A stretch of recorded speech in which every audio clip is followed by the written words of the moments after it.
Hi everyone. पिछले 15 days से approximately मैं आपके साथ शेयर कर रही हूँ लाइफ प्रोसेस चैप्टर के टॉपिक वाइज टॉपिक नोट्स और वीडियोस। होप सो आपने सारे वीडियोस अभी तक देखे होंगे। एक सरप्राइज़ आपके लिए लास्ट में है, ज़रूर इसलिए वीडियो को पूरा देखिएगा। आज हम लास्ट टॉपिक कर रहे हैं लाइफ प्रोसेस चैप्टर का, ह्यूमन एक्सक्रीटरी सिस्टम। इसमें बेसिकली क्या है, हम किडनी के बारे में पढ़ने वाले हैं।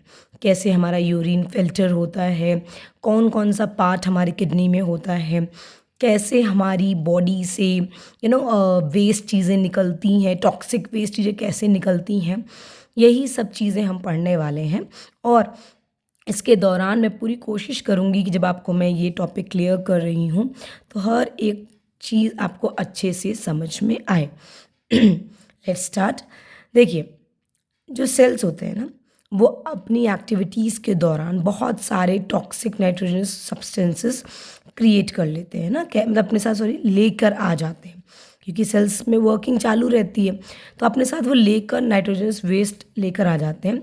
बेसिकली अगर हम किडनी की बात करें तो वहाँ पे यूरिया, यूरिक एसिड तो है ही, साथ ही साथ carbon dioxide, urea, ammonia, bile pigment, salt, ये सब भी जो टॉक्सिक मटेरियल्स हैं वो प्रोड्यूस कर लेते हैं। ठीक है, अब ये जो कंपाउंड्स हैं बेसिकली हमारी बॉडी से एलिमिनेट होने चाहिए, वरना तो बॉडी हमारी हार्मफुल हो जाएगी, बहुत ज़्यादा प्रॉब्लम होने लगेगी।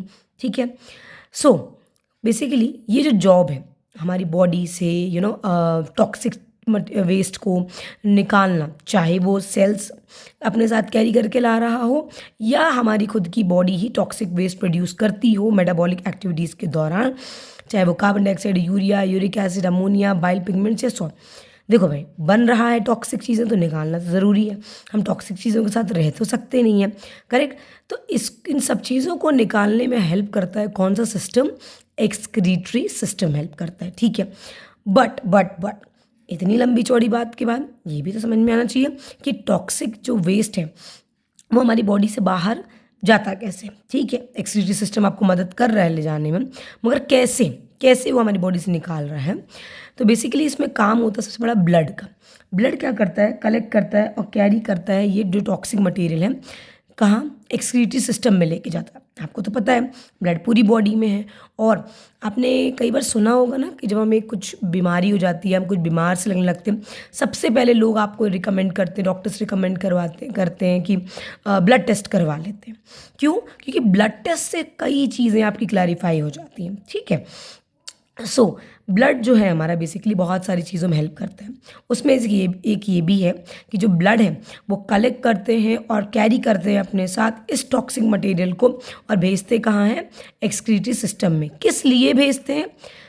फिल्टरेशन के लिए, छानने के लिए। ठीक है, अच्छा, जो ह्यूमन एक्सक्रीटरी सिस्टम है उसके पास क्या क्या है ये भी देख लेते हैं। 2 किडनियाँ हैं, 2 यूरेटर्स हैं, 1 यूरिनरी ब्लैडर है और 1 यूरेथ्रा है। ठीक है, 2 किडनी है, 2 यूरेटर है, 1 यूरिनरी ब्लैडर है और 1 यूरेथ्रा है। ठीक है, अब नेफ्रॉन्स बेसिकली जो है वो हेल्प करते हैं हमारी यूरिन को बेसिकली निकालने में, इसीलिए इसको फंक्शनल यूनिट ऑफ किडनी कहा जाता है। किसे? नेफ्रॉन्स को। इधर या इधर आपको पिक्चर दिख रही होगी। जो नेफ्रॉन्स है वो बेसिकली स्ट्रक्चरल और फंक्शनल यूनिट है किसकी? किडनी के। And these are the very very tiny structures हैं जो फिल्टर करते हैं ब्लड को। किसको फिल्टर करते हैं? ब्लड को। नेफ्रॉन्स के पास एक टफ्ट होता है, मतलब ऐसे गुच्छा। टफ्ट को क्या बोलते हैं? गुच्छा होता है किसका? कैपिलरीज का, जिसको हम ग्लूमेरुलस बोलते हैं। क्या बोलते हैं? ग्लूमेरुलस बोलते हैं। और एक कप लाइक स्ट्रक्चर होता है, उसको हम बोलते हैं बाउमन्स कैप्सूल। ये मैं किसकी बात कर रही हूँ? नेफ्रॉन्स की बात कर रही हूँ। नेफ्रॉन्स कहाँ होते हैं? किडनी के अंदर। कहाँ होते हैं? किडनी के अंदर। अगेन आपको इधर या इधर पिक्चर पॉपअप होती हुई दिख रही होगी। जो नेफ्रॉन्स है बेसिकली ब्लड को फिल्टर करते हैं, और उसमें जो वेस्ट इकट्ठा करके लाता है ना, जैसे कि यूरिया, यूरिक एसिड, क्रिएटिनाइन, तो जो ये क्रिएटिनाइन है और आपका यूरिक एसिड, यूरिया, इन सबको रिमूव करता है। ब्लड आया भाई, ब्लड को छाना और ये सारी चीज़ें उसने रिमूव कर दी। ठीक है, और जो यूज़फुल मटेरियल्स हैं जैसे कि ग्लूकोज, अमीनो एसिड्स और जो सॉल्ट है तो टॉक्सिक। कौन? खास करके अमीनो एसिड और आपका क्या सॉल्ट्स वगैरह। और ये कहाँ फिल्टर हो जाते हैं? बट यूज़फुल भी है। तो ये फ़िल्टर किसकी हेल्प से हो रहा है? बाउमन्स कैप्सूल की हेल्प से हो रहा है, ठीक है।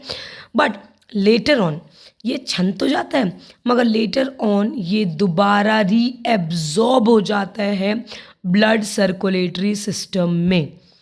छनता तो है बट दोबारा कलेक्ट हो जाता है, यानी रीअब्जॉर्ब्ड हो जाता है, सोख लेता है। कौन सोख लेता है? ब्लड सर्कुलेटरी सिस्टम, ठीक है। अब फिल्ट्रेशन तो हुआ, लेकिन छनी हुई चीज़ कहीं जा भी तो रही होगी। कहाँ जा रही है? वो पानी के साथ यूरिन के फॉर्म में निकलता है। भैया आपने पढ़ा ना कि जैसे इसने बोला कि नेफ्रॉन फ़िल्टर करता है ब्लड को और रिमूव करता है वेस्ट, जैसे कि यूरिया, यूरिक एसिड और क्रिएटिनाइन, है ना। तो क्रिएटिनाइन जो है ये सब वेस्ट तो है, और यूजफुल मटेरियल भी फ़िल्टर हो रहे हैं, जैसे ग्लूकोज फ़िल्टर होता है, amino acid, Bowman capsule. But ये वाला तो रीअब्जॉर्ब हो जाता है ब्लड का सर्कुलेटरी सिस्टम, ठीक है। बट जो जा रहे हैं वो क्या कहलाता है? वो यूरिन के फॉर्म में जाता है, ठीक है। ये क्या करता है? यूरिनरी ब्लैडर, जो आपका यूरिनरी ब्लैडर है ना, ये यूरिनरी ब्लैडर, वो यूरिनरी ब्लैडर में यूरेट्रस के थ्रू जाता है, यूरेट्रस के थ्रू जाता है, ठीक है। और सेंसेशन हमें लगता है ना कि देखो, अगर सेंसेशन ना होता तो हमें पता कैसे चलता कि हमें वॉशरूम जाना है? कैसे पता चलता है हमें यूरिन करना है?